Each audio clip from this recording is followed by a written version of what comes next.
Hi, my name is Greg Bloom, and today I'm going to speak to you about professional communication. George Bernard Shaw once said, "The single biggest problem in communication is the illusion that it is taking place." So that means that, for example, today, I, the presenter, need to make sure that you, the audience, not only hear my message, but that you also understand it. So why is effective communication important? Time and money. Computer World says that most IT projects fail due to poor communication. When an IT project fails, time is already wasted. Also, IT companies who fail to provide their service aren't paid, which means that they lose money. Click. Professionalism is extremely important for a presenter because the presenter needs to build credibility. Credibility means that the presenter portrays a sense of trust to the audience, so the audience trusts the presenter. In order to build credibility, the presenter should have a clean appearance. He should have good posture and clear vocal delivery to portray confidence. He also should have good eye contact with the audience because many people associate eye contact with trust. And if you can't look at them straight in the eye, then many people believe that they can't trust you. Attire is also important. Click. You do not want to go to a presentation with a cowboy hat and a rain jacket, but rather you go to a presentation wearing a suit and a tie. Nervousness. The most important thing to know about nervousness is that it affects everybody. The difference between good and bad speakers is how they control that nervousness. There are certain things that you do not want to do in order to control your nervousness. You do not want to click, play with the pen, click, play with change or change in your pocket. And if you're a girl, click, you don't want to twirl your hair. And if you're a guy with a comb over, you want to make sure that it is secured to your head, click, so that it doesn't go into your face, click. Remember, if you get really nervous, click, that you just need to breathe, click, and relax, click, click, click. Posture. Posture is extremely important because it portrays a sense of confidence to the audience. In order to have appropriate posture, you want to stand up straight, you want to have your shoulders back, and you want to rest your hands and arms at your sides naturally. This is also known as open posture, which portrays a sense of that you are relaxed and that you are confident about what you're saying. Closed posture is doing such things as crossing your arms, crossing your legs, or leaning against a wall or a table. Click. Movement is extremely important in order to improve upon your presentation. You can use movement to improve your presentation by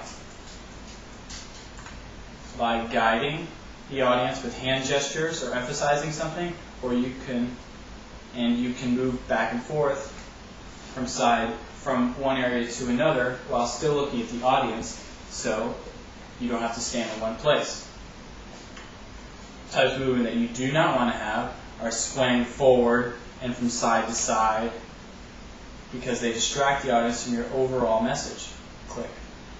Facial expressions and hand gestures are extremely important for a presentation. The most common facial expression that you will portray during a presentation is a relaxed, natural smile.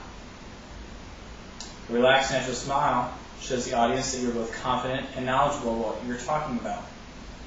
You can also use facial expressions for reinforcement, to reinforce good news by giving a big smile, or bad news by using your brow and pinching them. You can also use hand gestures to emphasize and guide the audience to improve your presentation. You just want to make sure that when you're using emphasis or you're guiding, that you are using natural hand gestures and that you aren't going crazy by fidgeting or making sudden movements. There are also such things called as habit gestures. Habit gestures are such things as I discussed earlier about playing with a pen, coins, or your hair. Click. Vocal delivery is extremely important to an audience because having a clear voice portrays to the audience that you are confident about what you are talking about. You also need to take into consideration distance. For example, I am about 3 yards away from the microphone on my webcam, so I need to speak about a conversational voice level, as if I was speaking to somebody close to me. Now, if I was in an auditorium, I'd have to speak much louder so that everybody in the auditorium could hear me. You also want to speak at a conversational pace, because if you speak too fast or too slow, the audience will not understand you. You also want to make sure that you place correct emphasis where it's needed during a presentation. So if you're talking about how the stock went so high, as opposed to saying the stock went high, the first one makes sense, but the latter does not. Click. Presentation delivery. There are 3 parts to a presentation: the introduction, the body, and the conclusion. In the introduction, you want to introduce yourself and you want to tell the audience what you're planning on telling them.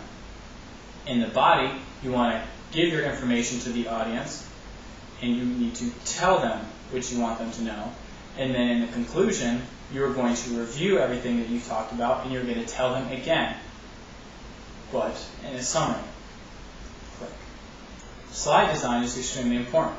You want to make sure that you have a template for your slides that fits what you're talking about. So if you're giving a presentation to an aquatic center, you would perhaps want to have somebody swimming, in a swimmer as a part of your template, as opposed to having a basketball player.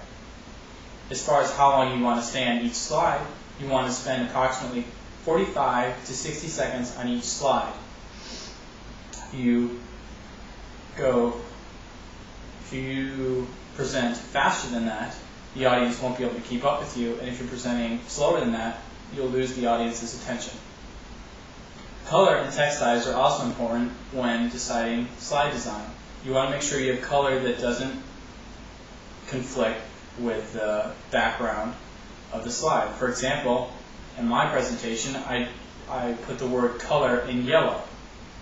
It is difficult to see the word color as opposed to seeing the other words in my presentation because the color that I have chosen, blue, corresponds better with the white background. As far as text size, you want to make sure your text size is large enough so that you can read, so that the audience can read what your presentation is about. Also, you have graphics and animation. Graphics and animation can enhance your presentation by showing emphasis to improving your message. The example I have to the side here, you can see that it's difficult to read the lettering because it conflicts with the background. And the lettering is extremely small, which also makes it difficult for you to read the slide, not to mention the fact that it's in German. Click. So an action plan. I chose an action plan for an aquatic center. So the purpose of the action plan is to encourage effective communication. So if you happen to have trouble between the duty officers, which are the managers, and say, for example, the lifeguards, or the lifeguards with each other, then you're going to want to have some sort of bonding experiences that will bring them together and so that they will cooperate more efficiently. So I propose that we have 2 department meetings per month.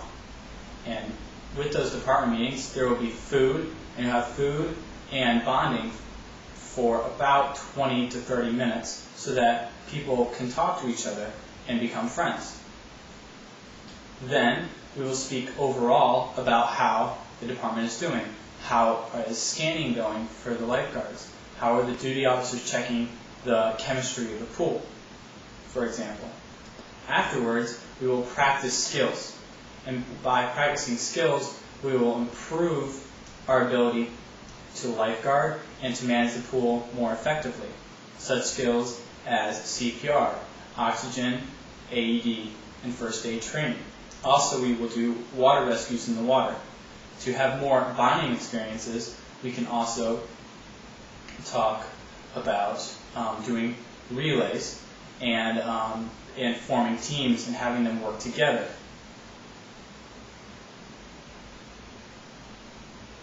This is my action plan for the aquatics department here in order to improve more effective communication. Thank you.